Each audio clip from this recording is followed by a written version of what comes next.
Students, कैसे हैं आप? आपका स्वागत है आपके अपने channel physics with Suman Rathore ma'am में। बच्चों, आज हम स्टडी करेंगे क्लास 12 में खंड ख, जो आपकी सेकेंड बुक है, उसमें चैप्टर नंबर 1। चैप्टर क्या है? प्रकाश, यानी कि लाइट। ठीक, तो प्रकाश क्या होता है? सबसे पहले मुझे ये बताइए, प्रकाश क्या होता है? क्या आपने प्रकाश को कभी देखा है? नहीं। लेकिन जो है, अगर कमरे में अंधेरा हो तो वस्तुएं दिखाई देती है? नहीं। अगर आप मोमबत्ती जलाएंगे या फिर आप लाइट जलाएंगे, बल्ब जलाएंगे, तो वस्तुएं हमें दिखाई देने लगती हैं। क्यों? क्योंकि इस मोमबत्ती से या बल्ब से जो है एक विकिरण निकलता है, वो वस्तुओं से टकराता है और टकराकर वापस हमारी आंखों में जाता है और वो वस्तु हमें दिखाई देने लगती है। तो प्रकाश क्या है? एक प्रकार का विकिरण है।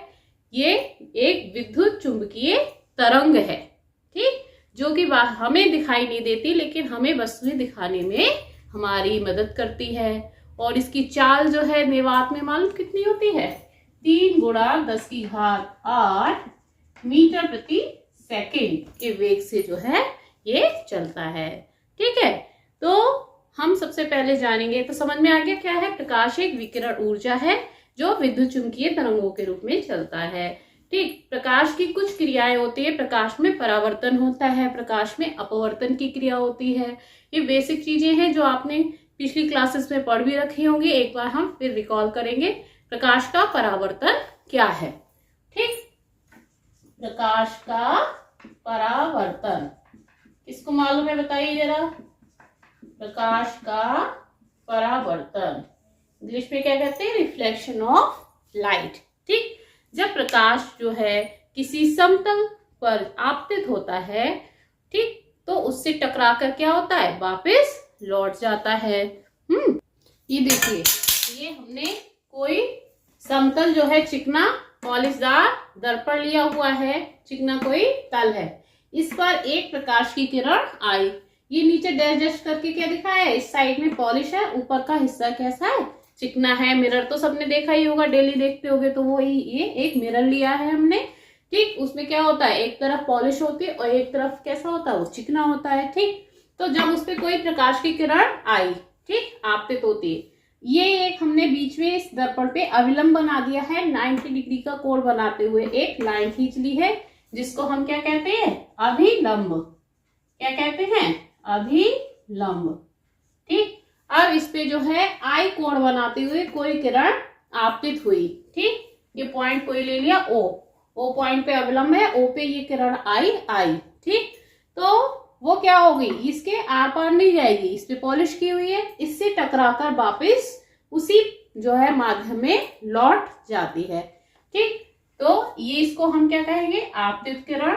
जो दर्पण पे आपतित हुई है वो क्या कहलाएगी? आपतित किरण। जो इससे टकराकर लौट गई वो क्या कहलाएगी? परावर्तित किरण। क्या कहलाएगी? परावर्तित किरण। ठीक, तो ये जो है आई कोण बनाते हुए आई और आर कोण बनाते हुए वापस माध्यम में लौट गई। ठीक, तो इसके 2 नियम हैं परावर्तन के नियम। तो ये क्रिया तो परावर्तन कहलाए कि कोई प्रकाश की किरण जो है किसी समतल पर पॉलिशदार चिकनी सतह पे आपतित होती है, तो उससे टकराकर उसी माध्यम में वापस हो जाती है। इस घटना को हम प्रकाश का परावर्तन कहते हैं। परावर्तन के 2 नियम हैं। कौन कौन से नियम है? पहला नियम क्या है? कि आपतित किरण और परावर्तित किरण और आपतन बिंदु पे अविलंब। वो क्या है? आपतन बिंदु। जहां किरण आपतित हुई है वो ये क्या कहलाएगा? आपतन बिंदु। आपतन बिंदु पे अविलंब। तीनों एक ही तल में होते हैं। ये जो ब्लैक बोर्ड का तल है, इसी तल में होंगे। ये किरण ऐसी नहीं होगी, इस तरह से नहीं आएगी। ठीक, इस तरह से नहीं आएगी, ये ऐसे ही आएगी, तल के उसी तल पे। तो तीनों क्या होते हैं? एक ही तल में होते हैं। आपतित किरण, परावर्तित किरण और आपतन बिंदु पे अविलंब, तीनों एक ही तल में होते हैं। तो ये परावर्तन का पहला नियम है। दूसरा नियम होता है आपतन कोण और परावर्तन कोण आपस में बराबर होते हैं। आपतन कोण क्या है? यहाँ पे आई। आपतित किरण और अविलंब के बीच का कोण क्या कहलाता है? आपतन कोण।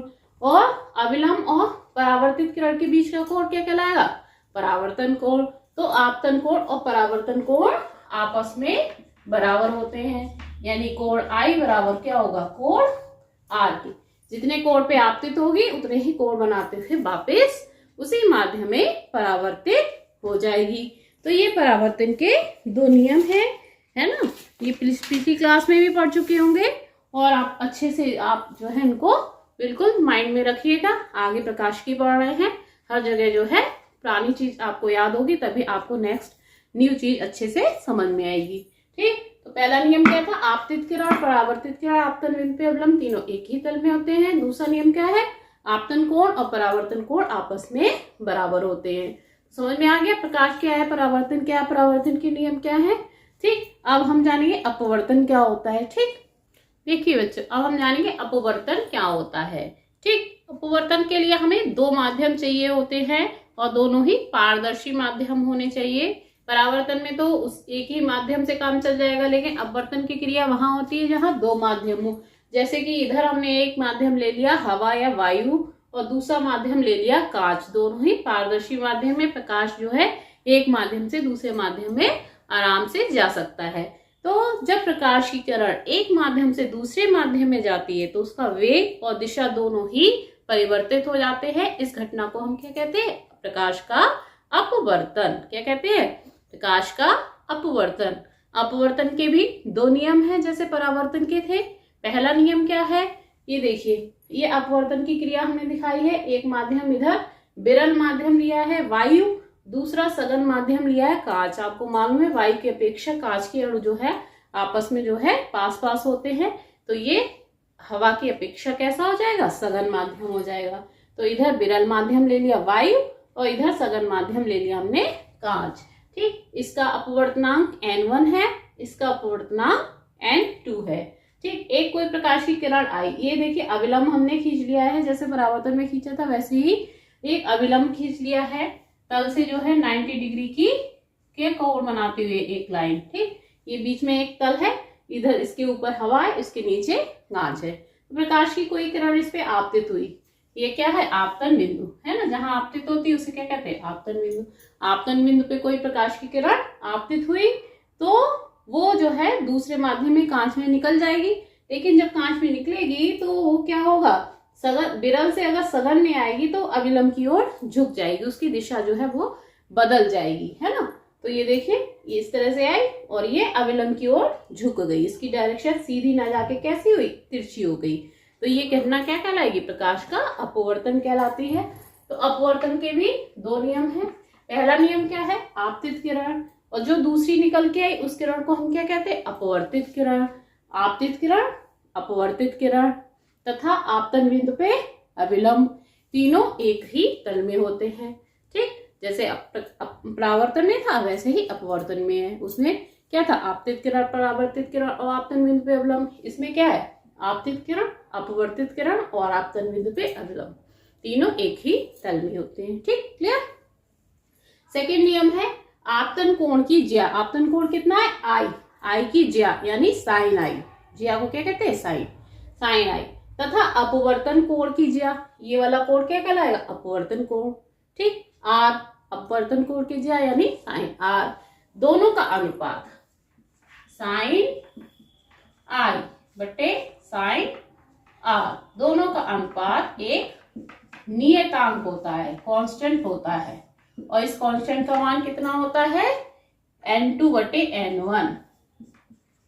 ये माध्यम का अपवर्तनांक n2 बटे n1, इस माध्यम का अपवर्तनांक जिससे जिसमें आ रही है। या इसको आप ऐसे भी लिख सकते हो 1n2, 1n2, एक माध्यम का दूसरे माध्यम के सापेक्ष अपवर्तनांक, है ना।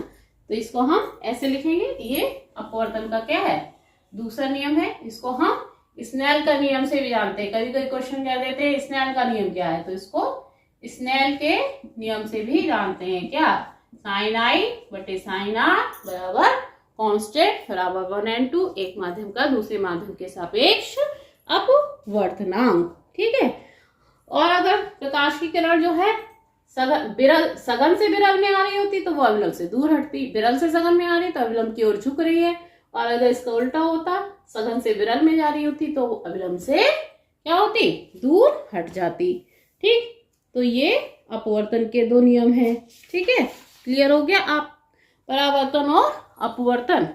ठीक है, ऐसे ही कुछ और चीजें जैसे इसमें प्रकाश में आपको पता होना चाहिए लेंस दो तरह के होते हैं मेनली, वैसे तो कई होते हैं, मेनली आपका उत्तल लेंस और अवतल लेंस, इसमें आप पढ़ोगे इस चैप्टर में, है ना।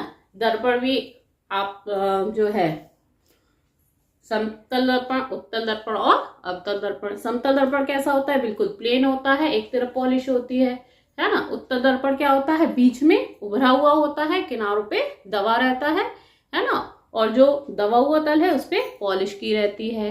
अवतल दर्पण बीच में कैसा रहता है? दबा हुआ होता है और किनारों से उभरा रहता है।